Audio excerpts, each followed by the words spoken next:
this just before class started. We reviewed metabolism. So if you need to review metabolism again, Dr. Rosebeer and I would be happy to go through it with you.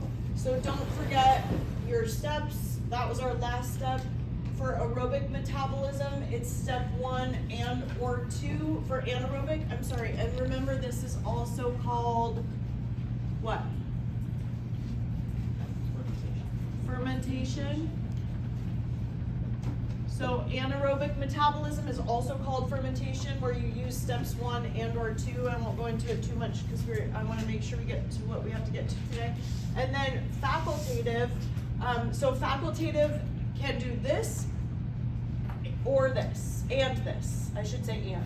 They can anaerobically metabolize or they can aerobically metabolize. So most organisms are facultative anaerobes. Facultative anaerobes can use oxygen or don't need oxygen. And they can get a little bit of ATP from fermentation, or they can get a ton of ATP from aerobic respiration or metabolism, however you want to say it. Sound good? Everybody with it? With me? Ish? Okay. So the virulence factors that we talked about last time, we talked about, I'm sorry, I'm not really ready for any of this yet, but I need a board. What do I want to erase? I'll erase this one. Okay. So, our exotoxins and endotoxins. What's our endotoxin? One. Polysaccharides. Awesome. Lipopolysaccharides are our endotoxins. Endotoxins means in the toxin, which is in the bacteria itself. That's the endotoxin that's on the outer membrane of gram-negative bacteria. Just really quickly, I just want to throw it out there, how much more you know about bacteria. Remember the first day of class when we were like, what do you know about bacteria? Like, nothing. Like, you know, lay people don't really know a lot about bacteria, but now you know. There's gram-positive, there's gram-negative. You know their internal structure, you know their external structure. We know some of the organisms that make us sick. We know the exotoxins is why they make us sick. We know there are probiotics, there are bacteria that are beneficial that we'll learn more about as we go along. But the toxic bacteria that we focus on, which is a small portion of the actual population of bacteria, but we focus so much on these and they're highly virulent. Yeah? When the beginning of the class was happening and you were saying that we were going to learn about all of those bacteria, specifically the pathogenic ones, it was very like, how are we going to learn thousands? Is there like a structure vaguely of like what it looks like to learn those in the course of this class that can be conveyed at this stage? Fantastic question. So I'm gonna see if I can pull it up really quickly, because that is a really good point, and for some of you that kind of want to get ahead of the game is not a bad idea. But let me see if I have all our order. Oh, I do. So at the end of bacteria, our whole bacterial section, we're going to learn about a lot of bacteria. We're going to learn about, I think, maybe 10 note cards. So those are our staff so far. Aeruginosa. We learned about chlamydia. Today we're going to do gonorrhea. Was there any other ones in there? We have a few more. So those are like the main organisms that we're going to learn. But towards the end, when we get to the end of bacteria, we're going to learn, but actually I'm not going to quiz you on this. This is going to be for the final, only for the final. But it's a great idea to start thinking about it now. Because what you are going to do is you're going to learn about from the disease standpoint. From the disease standpoint, what is a bacterial infection versus what is a viral infection versus what is a parasitic infection. So you're going to know, is it bacterial, is it viral, is it a helminth, is it a protozoa, so we pull all of that together at the end. But it is a really good idea if you have an extra 20 minutes at the end of every week, you can look at this, I can post it. But I did a silly little mnemonic for it that it said, I made this up myself, so if there's another one that you want to use, my mnemonics are terrible, but bacteria look like plums because it's like they're like little purple plums, right? So under each is the ones that I could think of: bronchitis, bacterial vaginosis, botulism. You'll know what these are as we go along. Cholera, we learned a little bit about. C. diff, chlamydia, conjunctivitis is an eye infection. Tetanus, we learned a tiny bit about. Tuberculosis, we will practice and figure out in the lab. Tularemia, we won't really talk about that. Typhoid, toxic shock syndrome, enteric infections, intestinal rheumatic fever was a sequelae from strep pyogenes that you'll practice that when you get to your note card. Impetigo we'll talk about, gonorrhea, diphtheria, pertussis, pneumonia, pseudomonia, leptospirosis, Lyme, ulcer, UTI, meningitis, sepsis, salmonella, syphilis, skin infection, strep throat. Those are the ones that we're gonna know.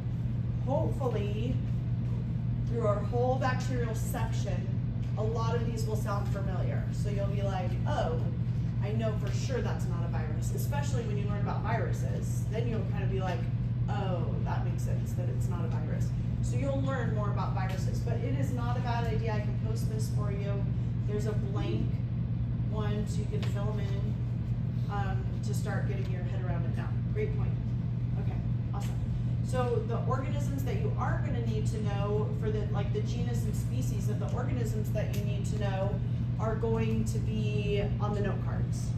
Yeah, so the note cards, start practicing those as we go along, and it's a good idea. Just even take a picture of them on your phone and just flip through when you're waiting in line. Yeah, just keep those at the forefront. You can keep them in your car, and anytime you're sitting at a red light, just look at a couple and think about it for a minute and then put it away. Have So we just- gotten those back yet? I'm sorry, what? Did Have we we? get any of Oh, those let's back? do that today. Okay, yeah, we can do that today. Yeah, we can do it really weekly, so we'll just get them out in the lab.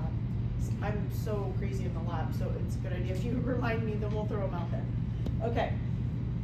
So we are going to talk about genetics today. So we're going to talk about bacterial genetics. Bacterial genetics, I talked a little bit about it already, but it's such a cool topic. Not just because we're learning about bacteria, what they are, how to treat them, what kind of diseases they cause, but we're also learning about bacterial genetics because they use bacterial genetics so much in the lab.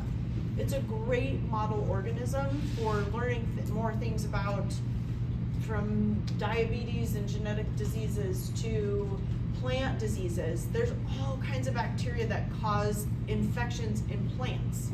Why do we care about that? Because that's our food.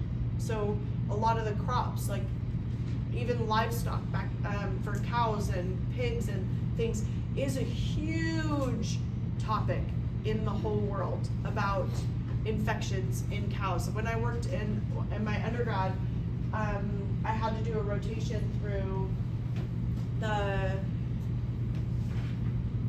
it was like the agriculture farm section that every animal biologist has to go through that section, and the antibiotics that they pump into those animals are unreal, and they have to.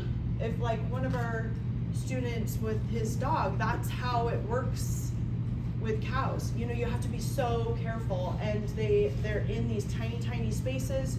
One worker comes in with something and doesn't know that they have something. The whole population of livestock has it.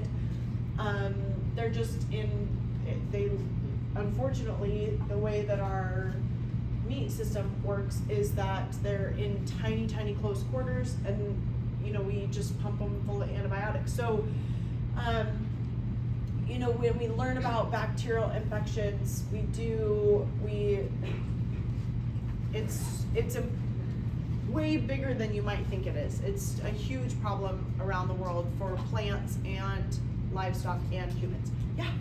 This is like a silly question, but Oh, yeah. if they're consuming and infesting those antibiotics, is that being passed on to us as well? Even if we cook it or how we prepare it? Yeah, because you can't cook antibiotics, so they're just in the food. Yeah, and so there's just a level of antibiotics in meat food, and so it's good to use to think about that of they can't not give them antibiotics, but there are low antibiotics that it'll say on the packaging, so it's a good idea to think about that. you know, but also it's in our waterways. You know, there's antibiotics because they pee it out too. So it's like in water and yeah, so it's just a huge problem. When we get to our antibiotics section, you'll kind of like, we'll go through like following antibiotics and like where they go and all that kind of stuff. So yeah, it's a big problem all around the world, but you know, other than that, you know, I think there's like salmonella, it's like 10% of chickens are not infected with salmonella. Most chickens have salmonella, so that's why you have to be careful to cook it and like how you put it on, you know, and the infectious dose is higher for salmonella. I'm getting off on a whole tangent. But the infectious dose is higher for salmonella, so not everybody gets sick, but that's why it's, you know, you can't eat raw chicken. So, yeah, so that's why they give them antibiotics, is so the salmonella count goes low and like they don't pass it around and all the chickens are sick and yeah. Okay, moving on. So we're gonna talk about genetics today. So genetics of bacteria are used for all kinds of cool things. This is Rosalind Franklin. I always just give props to scientists that I think are super cool. So she was a scientist. I believe she was German. Yeah, I wasn't sure if she was German or Dutch. She's German. She might be Dutch. Yeah, I can't remember, but incredible woman. You know, I think it's neat to talk about women scientists too because of how hard they had to work to get respect and to be able to attend school like their male counterparts, but also for, you know, populations that were, you know, like disenfranchised populations also had a very difficult time and still do with like scientists that have different nationalities, but very important to kind of recognize them and put them in the forefront. But she was the first one to figure out the double helical structure of DNA. And she did that because she did something called X-ray crystallography, where materials like chemicals are crystallized and then taken an X-ray of, and we didn't really know the dangers of X-rays and using radiation back then, and she died from radiation poisoning from like ovarian cancer when she was super young.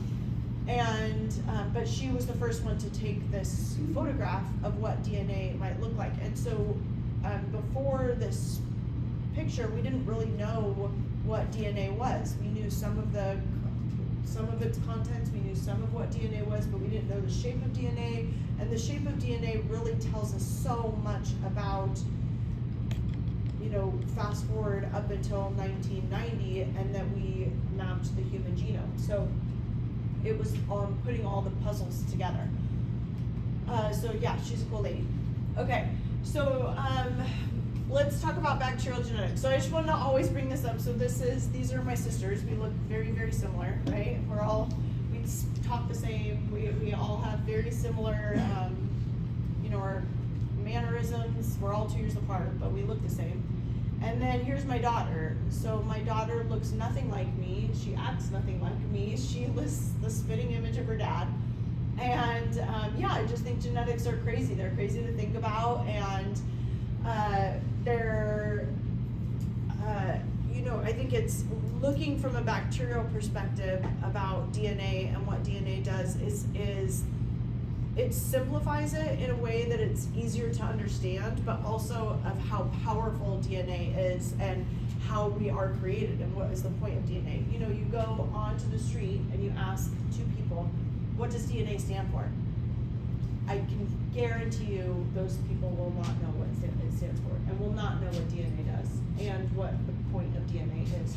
And you can go into a hospital and ask two doctors or two nurses, and 50-50 that they might not know what it is. So I think it's important, it's part of, you know, it is who we are.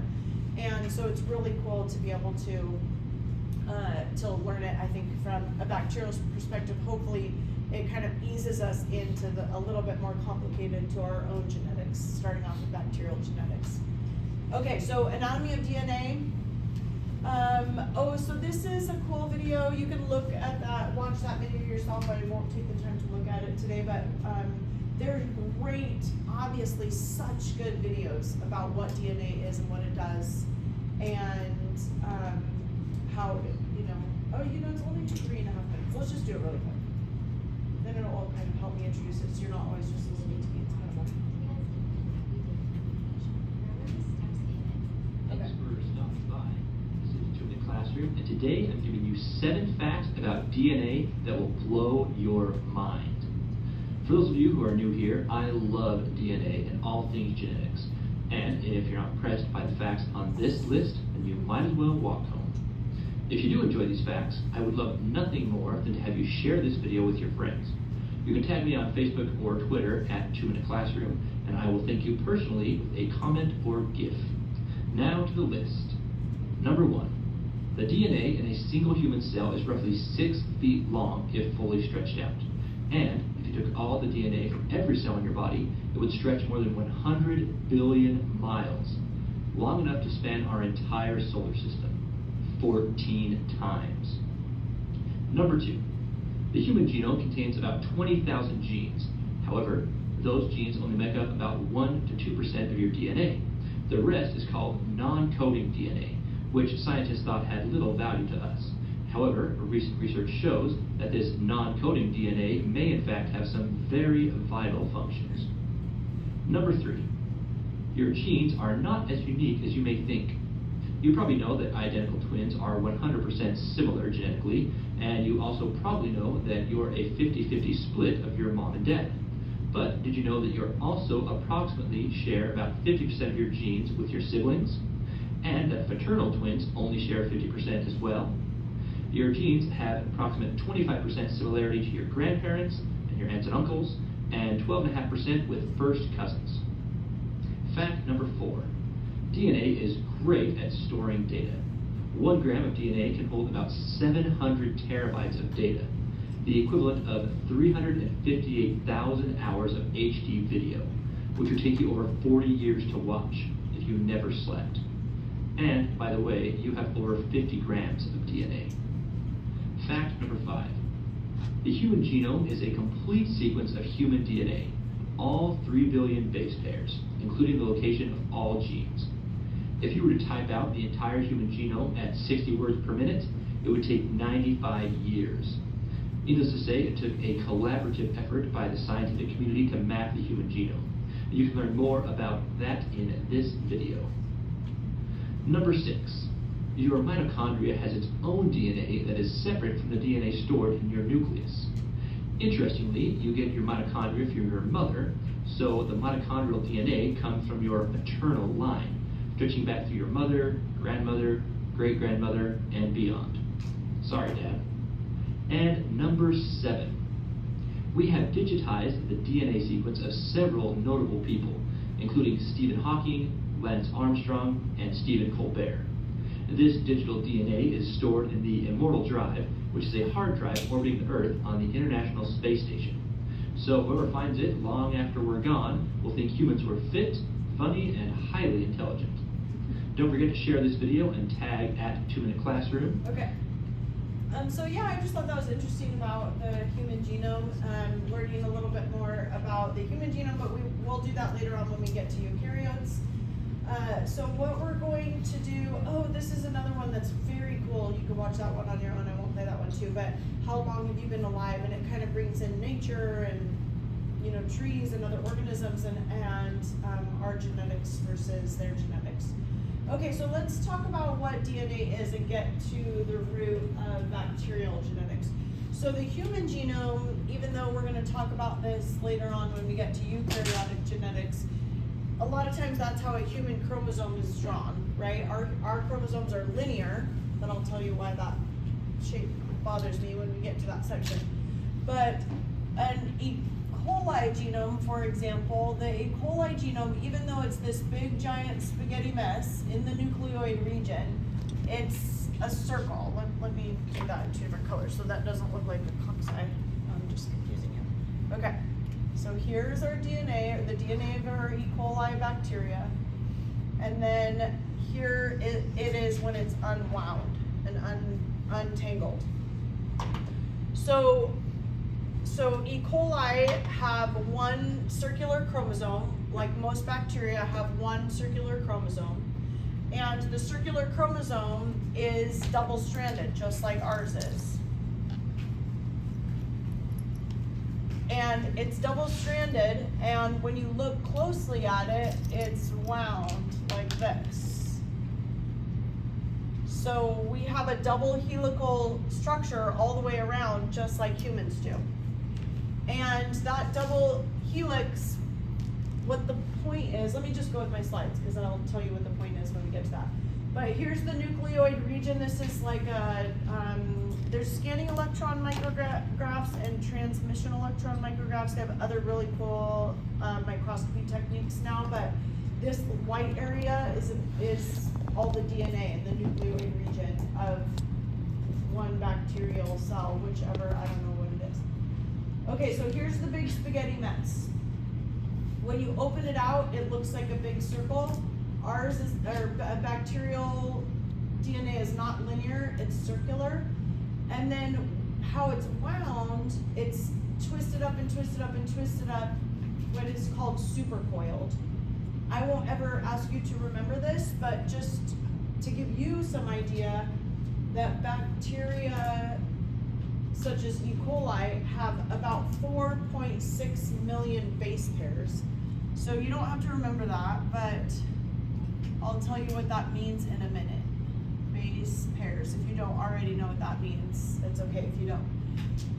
And then about 4,288 genes. So I'll write that down too, because we'll go over what a gene is in a minute. 4,288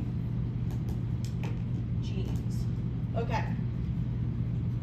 So that's, this is E. coli for an example, but bacteria, almost all bacteria have this similar one circular large chromosome. But their DNA is just like our DNA. It's the same, actually. Their DNA is the same as our DNA. There's the double-stranded helix, and the double-stranded helix, I'm gonna go through the anatomy of what the contents are, and then I'm gonna go over the physiology, what the point is, what is the structure of DNA, and then what is the function of DNA. So if you already know this and you've taken this a million times, great, you can help other students in the class. If you can't remember or it's a good little review, then just stay with me. So this is a picture of what Rosalind Franklin took in her X-ray crystallography. Like if you look down the barrel of the straw. So if you look from the side of the straw, you'd be able to see it's like a slinky. If you look down the barrel of the straw, that's what it would look like, and that's what she was looking at. So what is the slinky? So the slinky has, let me just bring that up really quick too, so these are the two men that got the Nobel Prize, but really it was based on her work. And so she died in 1958 and they won the Nobel Prize in 62, but they were like praised all over the world for their work, where really they were struggling to figure it out for a decade before she came up with that picture. And once she showed the picture, then they were like, oh, so they needed the actual photograph of what it was before they put two and two together of how DNA was structured. So, both very smart and highly regarded and did a ton of work and worked really hard, but Rosalind Franklin should have been on the Nobel Prize even though she had already passed away, so in my opinion. Okay, so that's Watson and Crick. You'll hear about their names probably the more if you study genetics or anything like that, but Watson and Crick are the ones that deciphered the structure, and sometimes they're called Watson and Crick base pairs, depending on what you call them. Okay, so let's go over the anatomy. So what deoxyribose stands for, I will 100% ask you this on a quiz/exam. What does DNA stand for? Because I think everybody should know that. Everybody in the world should know that. It stands for deoxyribonucleic acid. I love when scientists name things after things what they are. So ATP synthase is an enzyme. ACE always tells us it's an enzyme that synthesizes ATP. So awesome. Some scientist didn't name it after himself. It was named after what the actual structure does. So luckily, this is not called Watson and Crick nucleic acid. It's called deoxyribonucleic acid, and let me tell you what that means. So, what it is, so DNA has two main parts. So, one main part is if you twist it up, if you have this double helical structure, then you untwisted it, and you ended up with one structure here and one structure here. These are called the sugar phosphate backbone. So the backbones, what they are, these two backbones are just the placeholders. They're just the strength and protection that's provided for the main part of DNA, what the main part is. But in this sugar phosphate backbone, now we remember what phosphates are. So there's a sugar, there's a phosphate, and it goes sugar phosphate, sugar phosphate, sugar phosphate all the way down, and that's what holds it together. So the sugar in DNA, which is deoxyribose nucleic acid, no, I am very wrong on that. Deoxyribonucleic acid. I won't take it apart yet. So you have a deoxy. So what it is there's a ribo. So here's a deoxy, here's a ribo, and then here's a nucleic acid. So what the deoxy means is there's this sugar. So remember we had a sugar called glucose. So this is a sugar called ribose. So that's what these sugars are. Sugar, sugar, sugar, sugar, sugar, sugar, sugar. That's what the sugar phosphate backbone is made out of, is ribose sugar. What is the deoxy? So deoxy means it's missing an oxygen. So it's telling you it's a ribose sugar that's missing an oxygen. So, I don't know if I want to name our carbons yet. Should we name our carbons? Let's just do it. Okay, so our carbons are numbered. So whoever discovered what this ribose sugar was, sorry, one more thing I want to mention for some of you that haven't taken chemistry in a while. These little joints are carbons. So if you guys remember that from chemistry, so if you did this in chemistry, it means something. It means carbon, carbon, carbon, carbon, carbon, carbon, carbon. Every little joint means it's a carbon. And then what we do to save time is that every carbon is attached to hydrogens. Hydrogen, hydrogen. This one would have 3. So I don't know if you remember that from chemistry. I can go over it again. But don't forget that these little joints are carbons. Carbon, carbon, carbon. Here I wrote out the carbon. That's a carbon CH3. Okay. So on our 1 prime, it's called 1 prime, or 2 prime, or 3 prime. It's just how we name our carbons. Our 1 prime carbon is here. Our 2 prime carbon is here. 3 primes here. 4 primes here. 5 primes here. That's what a ribose sugar looks like. On our 2 prime carbon, there's a hydrogen. On our 3 prime carbon, there's what's called a hydroxyl group. So on this 2 prime carbon, we're missing an oxygen. So here we have something missing. That means it's deoxy. It's missing, it's deoxidized, deoxygen. It's missing its oxygen on its 2 prime carbon. Deoxyribo. Ribose, missing an oxygen. That's what it means. Then nucleic acid. So I'll talk about what nucleic acid is in a minute. But just so you know, it's a ribose sugar missing the 2 prime oxygen. So on that sugar phosphate backbone, it's sugar with a phosphate. Actually, does somebody have my red? Sorry. Oh yeah, go ahead. Do you have a question? Yeah, when labeling Somebody have the a red? carbons, it always clockwise. Somebody that knows chemistry better than I do knows that. Is it always is it, that's clockwise? Yeah, is it always clockwise? It is. Okay, yes. Good, thank you, awesome. Okay, okay, so here we have phosphates. Remember we had adenosine diphosphate and adenosine triphosphate that we talked about last time?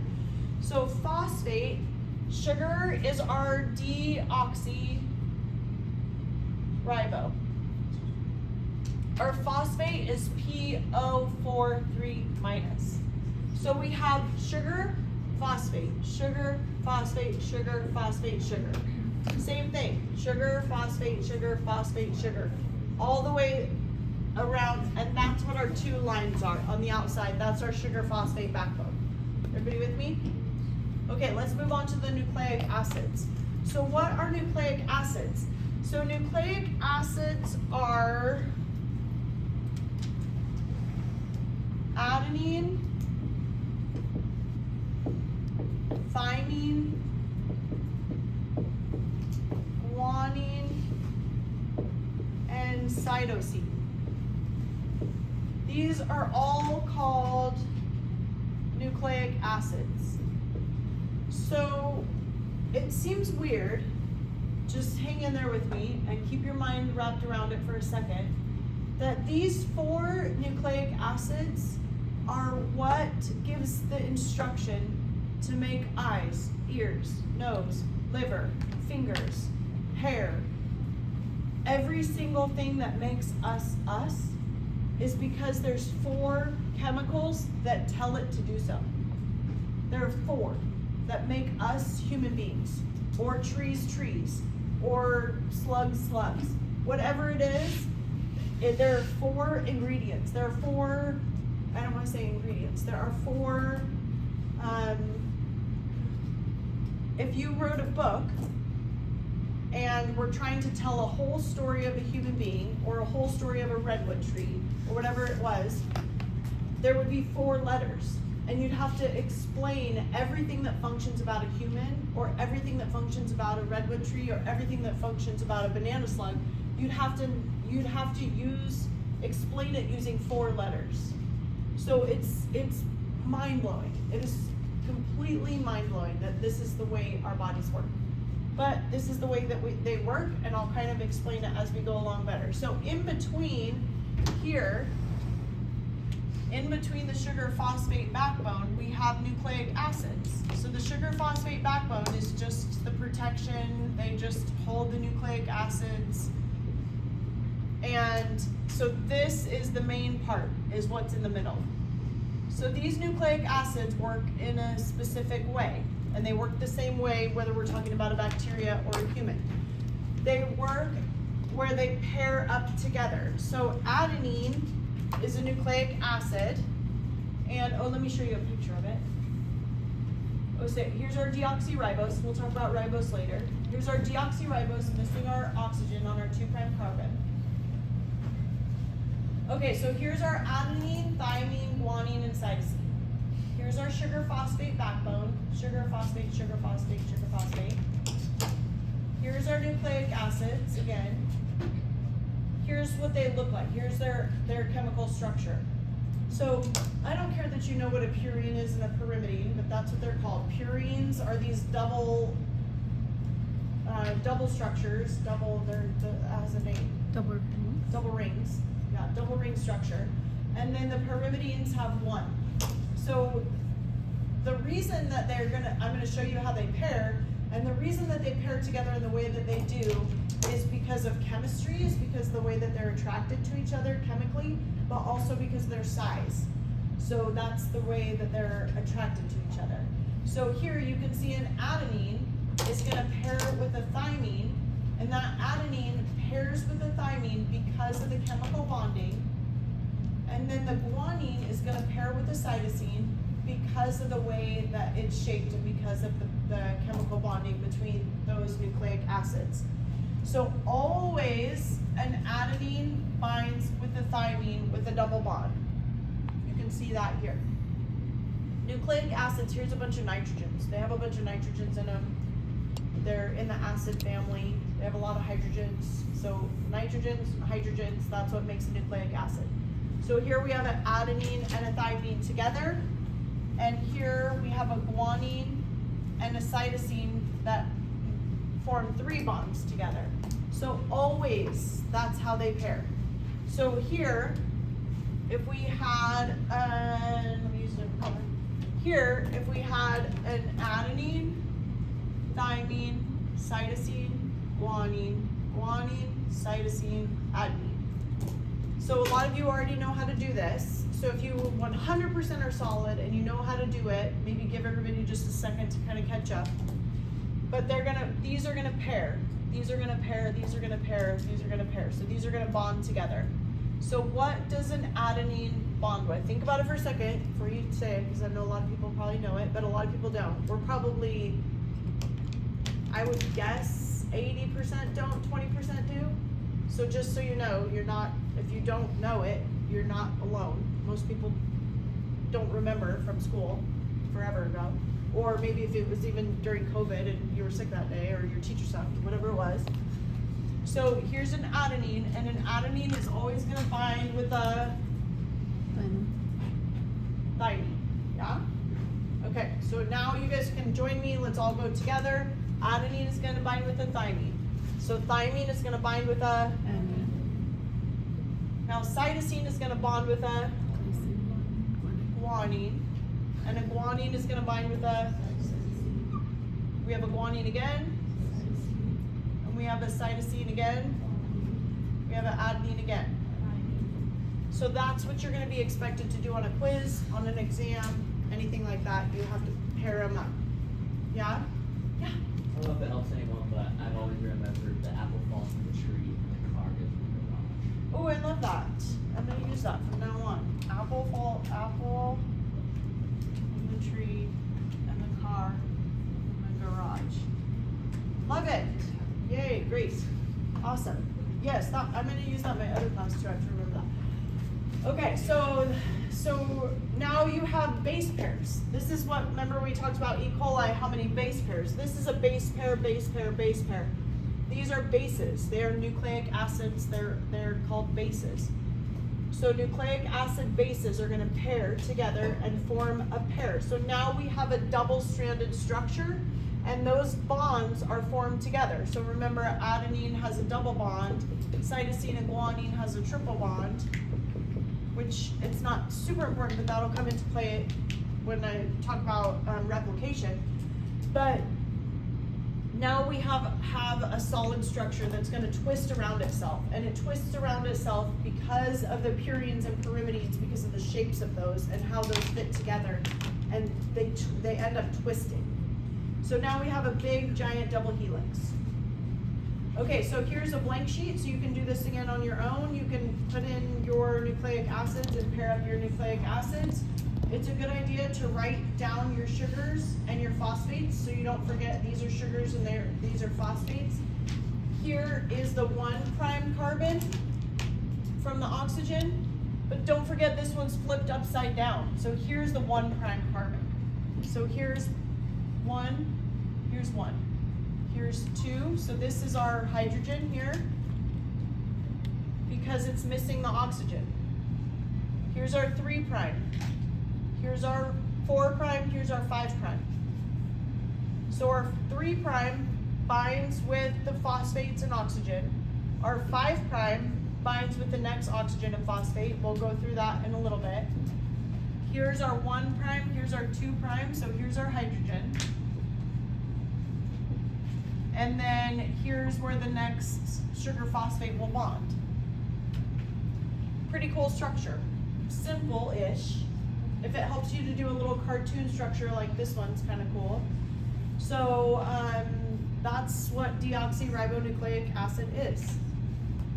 That's what makes us us. Pretty crazy. Okay, So let's talk about, so here's a little summary. Bacteria have one chromosome. Don't forget that many bacteria contain a plasmid. A plasmid is extra chromosomal DNA. It's a DNA piece that's a little circle that's not included in the actual chromosome itself. We're going to talk a ton about plasmids, so we'll talk about that in a minute. Bacterial chromosomes are circular, humans are linear. Most eukaryotes are linear. We'll talk about that later. Deoxyribose stands for a ribose sugar missing an oxygen on the 2' carbon. All DNA contains 4 nucleic acids, thymine, cytosine, adenine, guanine. All DNA is double-stranded. A's bind with T's, adenines bind with thymines, guanines bind with cytosines. I didn't know how to do a triple bond, so that's my best little thing I could come up with. The backbone is made up of sugars.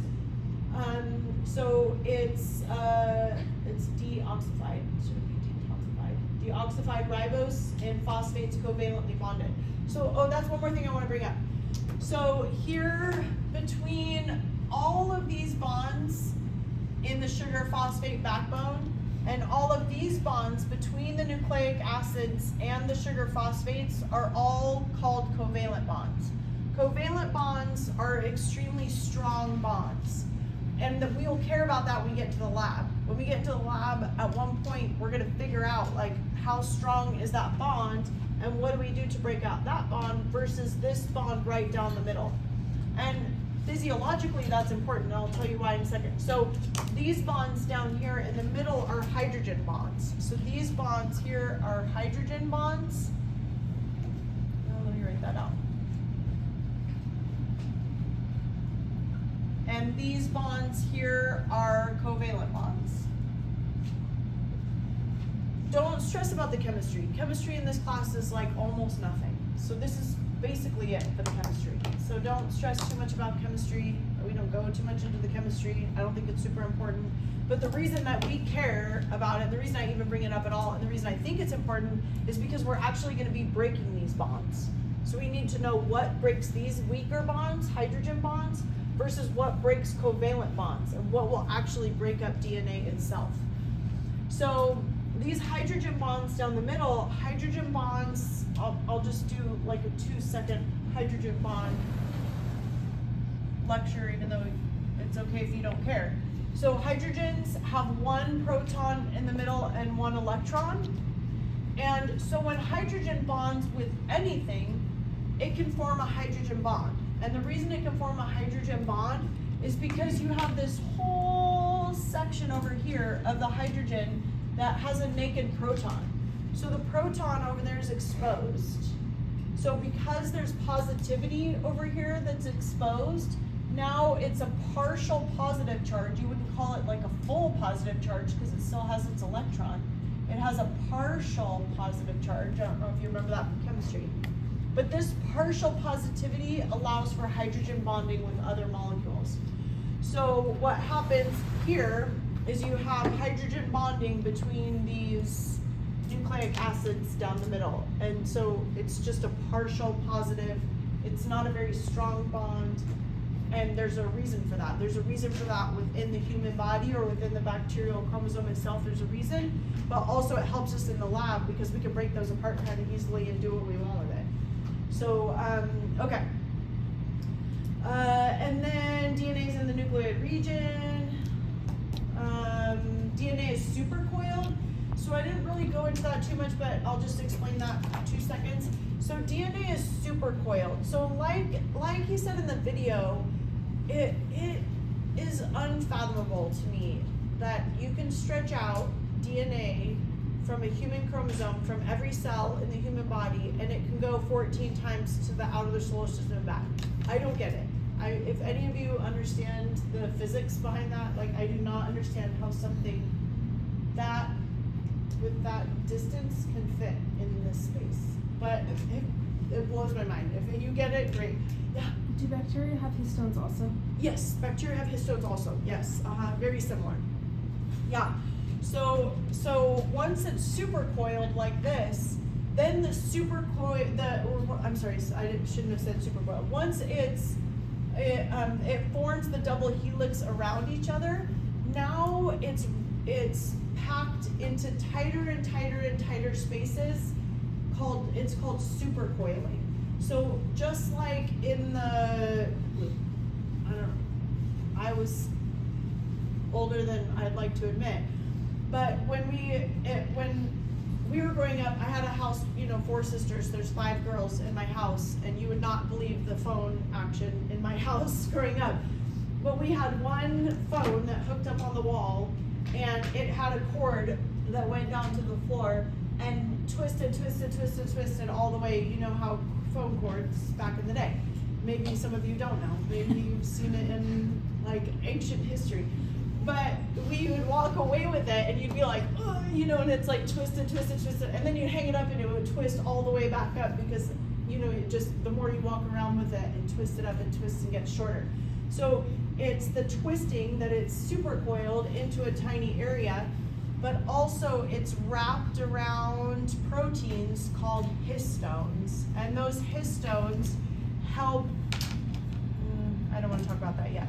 So there's histones that are inside that the DNA will wrap around and around and around, and it helps organize, it helps protect the DNA, and I'll tell you why when we get to that.